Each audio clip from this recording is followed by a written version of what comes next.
여호수아 계요에 대해서 말씀드리겠습니다. 제목은 주요 인물이 여호수아의 이름을 따라 붙여져 있습니다. 히브리어를 보면 여호수아라는 말이 네 가지가 있어요.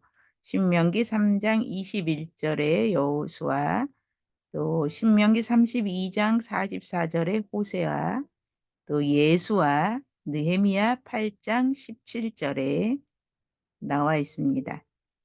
이렇게 신명기 3장 21절, 여호수아 1장 1절, 신명기 32장 44절, 느헤미야 8장 17절에 나와 있는데 70인역에서 눈의 아들 여호수아로 기록이 되어 있습니다. 저자는 초기 유대인 전통들 탈무드를 비롯해서 여호수아의 장례식에 관한 마지막 부분을 제외하고는 여호수아가 직접 썼다고 주장하고 있습니다. 그 전통은 여호수아의 끝부분을 아론의 셋째 아들 엘르 아살이 기록했다고 합니다. 기록 연대를 살펴볼게요. 여호수아서는 저작 연대와 그 저자에 대해 많은 이견을 낳고 있습니다. 대체로 진보적인 비평학자들은 여호수아서가 유대 역사의 훨씬 후기에 여러 시대의 많은 문서로부터 편집되어 구성된 책이라고 추정하고 있습니다. 대표적으로는 벨 하우젠과 같은 학자는 여호수아서를 바벨론 포로 후에 이스라엘을 재건기 위해 누군가가 민족 신앙과 부흥의 지침서로 상상하여 지어낸 책이라고까지 단정하고 있습니다. 그러나 다음과 같은 내용을 통해 여호수아서는 주전 12세기 이전에 기록된 책이라는 결론에 도달하게 됩니다. 첫째, 고대 히브리어 정경 자체가 여호수아서를 모세 오경 바로 뒤에 놓았다는 점이고요. 이는 의심 없이 본서가 모세의 죽음 직후와 사사들이 활동하던 시대에 쓰여진 것으로 인정하고 있습니다. 둘째, 고고학의 증명입니다. 알브라이트 박사의 팔레스틴 고고학이라는 책에 여호수아에 등장하는 고대 지명은 고고학을 통해 거의 사실임이 증명되었다고 말하고 있습니다. 그 성읍의 이름, 특히 여호수아 21장에 등장하는 레위 족구의 성읍들은 그 명칭이 주전 12세기 이전의 것들이라는 사실이 밝혀진 것입니다. 셋째, 여호수아서 자체가 그 당시 기록된 책임을 인증하는 내적 증거를 지니고 있는데 돌 무더기로 기념비를 삼는 풍습이라든지 또는 그 큰 시돈 등을 언급하면서 두로보다 시돈을 더 큰 성읍으로 말하고 있습니다. 이는 주전 12세기경 시돈이 페니키아 지방에서 두로보다도 더 번성했다는 사실과 부합되어 있어요. 또한 부족 간의 영토 분할에 대한 구체적이며 세밀한 증언은 그 당시 사람이 아니면 기록할 수 없는 내용입니다. 이와 같이 몇몇의 예만 듣더라도 본서는 주전 12세기 이전에 기록된 책이라는 결론을 내릴 수 있습니다. 자, 배경을 한번 살펴볼게요.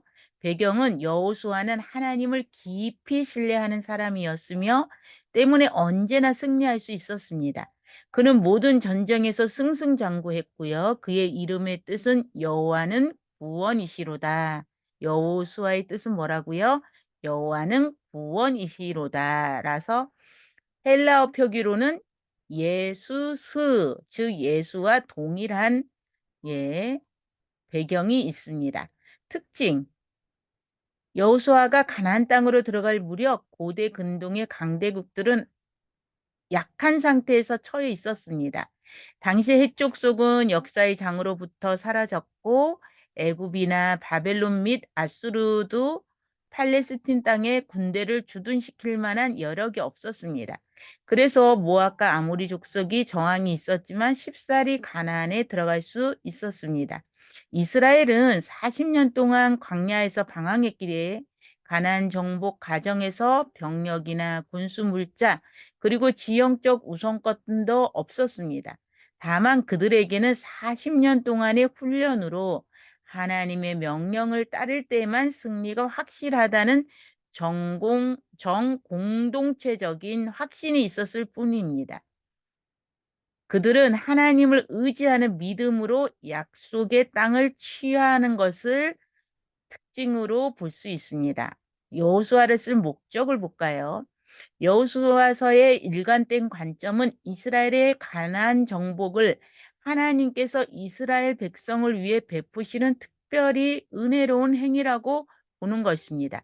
이스라엘이 가나안을 차지하게 된 것은 하나님이 그들에게 이 땅을 주셨기 때문입니다. 하나님께서 가나안 백성과 싸우셨고 이스라엘은 다만 그 은혜에 힘입어 그 땅을 차지하고 나누어 가졌습니다.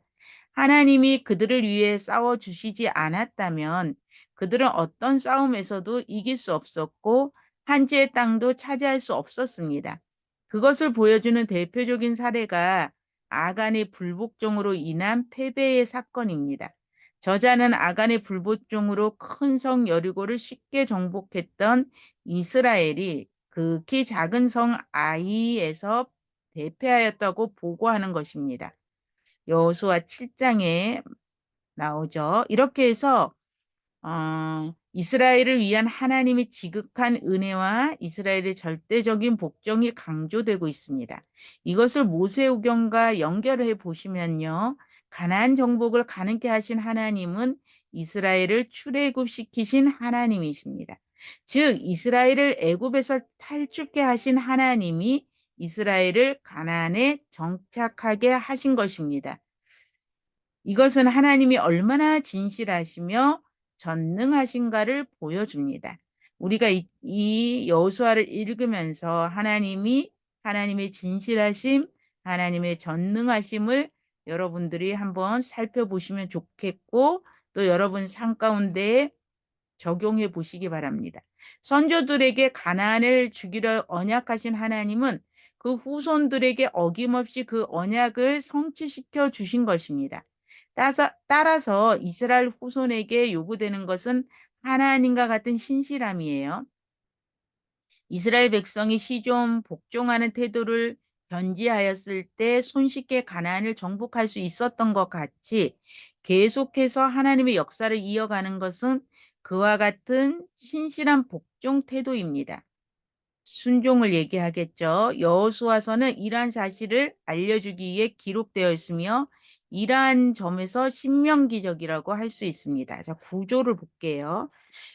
여호수아서는 크게 전후반으로 나뉘어 주는데 전반부가 1장에서 12장까지는 7년간에 걸쳐서 땅을 정복하는 과정을 서술하고 있고요. 후반부는 13장에서 24장에는 정복한 땅을 12지파 사이에 분배하고 정착시키는 내용으로 구성되어 있습니다. 정복에 있어서 주어진 명령은 앞으로 전진하라가 전부였고 언약궤를 앞세운 이스라엘은 자신과 여리고 사람의 상상을 초월해서 하나님의 능력으로 강을 육지같이 건넌 것입니다. 하나님의 지시대로 거행한 이스라엘 백성 앞에는 여리고 성의 붕괴와 정복, 하나님의 영광을 보게 되었습니다. 순종만이 하나님의 능력을 얻는 길이었다.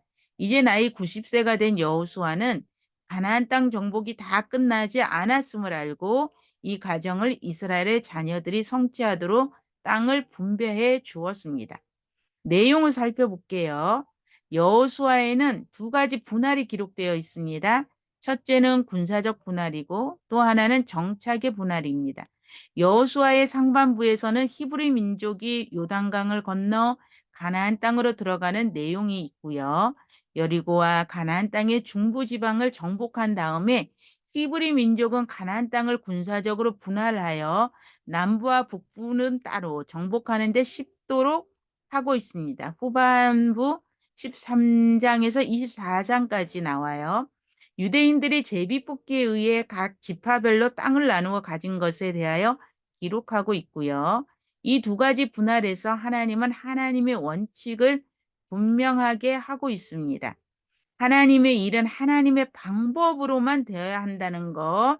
이 여호수아에서 하나님의 일은 누구 방법으로요? 사람의 방법이 아니라 하나님의 방법으로 해야 된다는 것을 알려주고 있어요. 하나님의 백성들은 자연적으로 합당하다고 보여지는 것만을 해야 되었던 것이 아니라 하나님께서 초자연적으로 계시해 주시는 것을 해야 했습니다. 그들은 하나님의 뜻을 단번에 모두 알 수는 없죠. 지금도 마찬가지죠. 새로운 상황에 처할 때마다 그 일로 인하여 하나님께 뜻을 묻는 것이 중요합니다. 성읍 열쇠 바퀴를 돌 때 무너진 여리고성은 특별한 방법으로 정복한 유일한 성이었습니다. 여호수아 6장 3절에서 4절에 나오죠. 그 다음에 히브리 백성은 아이성에서 패배하죠. 이는 하나님의 계획을 두 가지로 범했습니다. 첫째로 아간이 하나님께 속한 여리고에서 전리품 중 일부를 숨겨갖고 있었기 때문이에요. 7장 1절에 나옵니다. 둘째로 그들이 아이를 정복하기 위해서 하나님의 방법을 찾지 않았기 때문입니다. 그들은 그들의 생각하기에 최선일 것이라는 방법으로 공격했습니다. 우리 이럴 때 많죠. 우리 인간적으로 내가 최선을 다한 거, 그게 중요하지 않습니다. 하나님의 방법이냐, 사람의 방법이냐가 중요해요. 그들의 패배의 소리가 메아리치는 후에야 하나님께서 어떻게 아이를 정복하시기를 원하시는지 물어보았습니다. 그들이 아간의 죄를 처리하고 하나님을 찾았을 때 하나님은 매복에 의해 아이를 점령하는 전법을 말씀해 주셨습니다. 하나님의 뜻을 또 살피지 않는 것 때문에 이스라엘은 기브온과 조약을 맺게 되었습니다. 9장이 나와요. 이 조약 때문에 그들은 하나님께서 명령하신 대로 이 땅에서 사악한 백성을 모두 몰아낼 수 없게 되었습니다.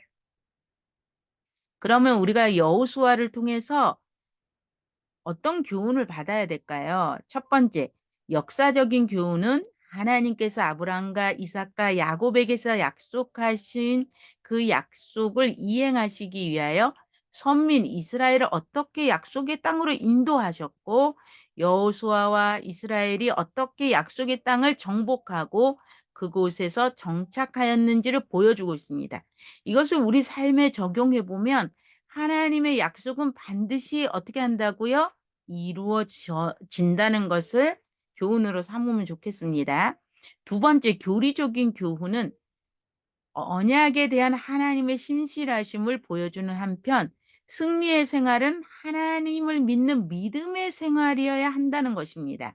어떻게 한다고요? 우리가 이 땅을 사는데 승리하기 위해서는 하나님을 믿는 믿음의 생활을 하고 있느냐가 중요하다는 것을 가르쳐 줍니다.